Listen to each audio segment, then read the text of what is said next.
Victorious.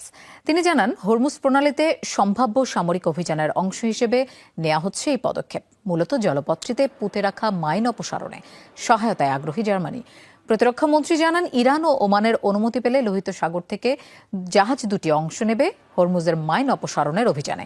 এ সময় যুক্তরাষ্ট্র ও ইরানের অন্তর্বর্তী চুক্তিকে স্বাগত জানান তিনি। বলেন, হরমুজ ইস্যুতে পরবর্তী যে কোনো পদক্ষেপ নির্ভর করবে ওয়াশিংটন তেহরানের আলোচনার অগ্রগতির উপর।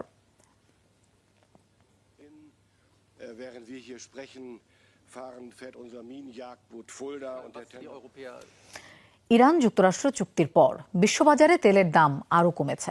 বৃহস্পতিবার ব্রেন্ট ক্রুডের দাম ব্যারেল প্রতি 89 সেন্ট কমে দাঁড়িয়েছে $78.66। একই সাথে মার্কিন ওয়েস্ট টেক্সাস ইন্টারমিডিয়েট তেলের দাম 98 সেন্ট কমে হয়েছে $75.81। বিশ্লেষকরা বলছেন, চুক্তির ফলে হরমুজ প্রণালী দিয়ে জাহাজ চলাচল স্বাভাবিক করার উদ্যোগ নেওয়া হবে। ফলে ইরানি তেল দ্রুত বিশ্ববাজারে ফিরে আসার সম্ভাবনা রয়েছে। ফলে বাজারে বিক্রির চাপ বেড়েছে। 14 দফার এই সমঝোতায় আগামী 60 দিনের মধ্যে চূড়ান্ত চুক্তির পথ খোলা রাখা হয়েছে।